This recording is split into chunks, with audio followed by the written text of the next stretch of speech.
इंदौर के चर्चित राजा रघुवंशी मामले में आरोपी सोनम रघुवंशी को जमानत मिल गई है। अब मृतक राजा रघुवंशी के परिवार ने सुप्रीम कोर्ट जाने का फैसला किया है। मृतक राजा रघुवंशी के भाई विपिन रघुवंशी ने कहा कि हम इसमें अब हाई कोर्ट में अपील नहीं करेंगे, अब हम सुप्रीम कोर्ट जाएंगे। उन्होंने कहा कि हम जल्द से जल्द सोनम रघुवंशी की जमानत को खारिज करने की अपील करेंगे।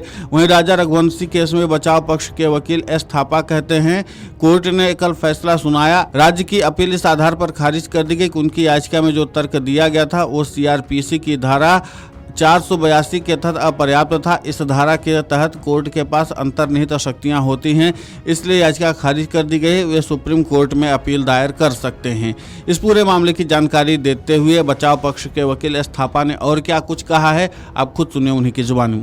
साहब, ये कल जो सोनम का जो हियरिंग हुआ था तो उसमें मतलब शायद कोर्ट ने ये स्टेट गवर्नमेंट का अपील को शायद रिजेक्ट कर दिया। हाँ जी। तो इसमें क्या किस ग्राउंड में इसको रिजेक्ट किया? देखिए, पहले तो हियरिंग कल नहीं हुआ था, हियरिंग बहुत पहले हो गया था। अच्छा, कल जजमेंट आया है इनका, कोर्ट का, ऑनरेबल कोर्ट का कल जजमेंट आया है और स्टेट का अपील को रिजेक्ट कर दिया गया है। अच्छा। और ये बिना पे कि जो ग्राउंड स्टेट ने लिया है अपना पिटिशन में, वो ग्राउंड जो कोर्ट का एक इनहेरेंट पावर होता है अंडर सेक्शन 482 सीआरपीसी का, वो ग्राउंड नहीं है। वो पिटिशन में या स्टेट का जो दलील है वो ग्राउंड नहीं है, मतलब कंप्लीट नहीं है वो ग्राउंड जिसपे कोर्ट को 482 का पावर इन्वोक करने के लिए वो सफिशिएंट नहीं है बोल के कोर्ट ने उनका स्टेट का पिटिशन को खारिज किया है।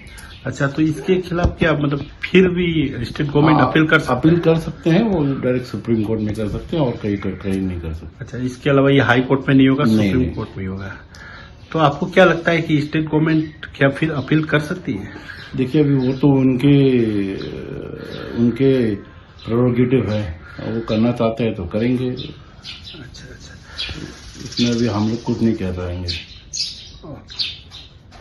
धन्यवाद जी। वहीं राजा रघुवंशी के भाई ने कहा कि मेरा मानना है कि जिस वक्त गाजीपुर पुलिस ने सोनम रघुवंशी को पकड़ा था उस समय उसको बताया जरूर होगा। जब पुलिस किसी आरोपी को उठाती है तो उसको बताती है कि आरोप क्या है। ये तो लड़की है, इसको जरूर बताया होगा, डॉक्यूमेंट भी साइन किए होंगे। जो लड़की मर्डर करके पुलिस को इतना गुमराह कर सकती है, उस लड़की को बिना पूछताछ के पुलिस तो नहीं उठा सकती।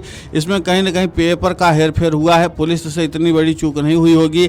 आज इसी वजह से सोनम रघुवंशी बाहर है। इसके आगे उन्होंने कहा कि सोनम रघुवंशी के सरकारी वकील को कहीं न कहीं पैसा मिल रहा होगा, इसलिए वो 1 साल से लगातार मेहनत कर रहा है, लेकिन हमारे सरकारी वकील को किसी तरह के पैसे की सहायता नहीं मिली है।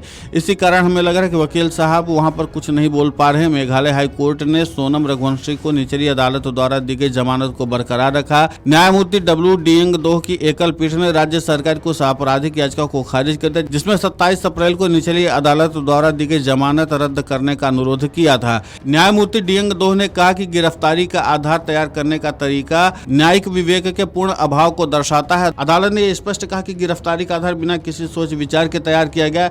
इसमें कहीं भी स्पष्ट नहीं किया गया कि आरोपी के खिलाफ वास्तविक आरोप या विशिष्ट जानकारी क्या है। इसलिए राज्य सरकार की याचिका खारिज करते हुए जमानत रद्द करने के लिए अंतर्निहित शक्तियों का इस्तेमाल करने का कोई अपराध नहीं बनता है।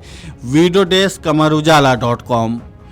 अगर आप ये वीडियो YouTube पर देख रहे हैं तो हमारे चैनल को सब्सक्राइब कर बेल आइकन दबाएं और Facebook पर देख रहे हैं तो हमारे पेज को लाइक करें।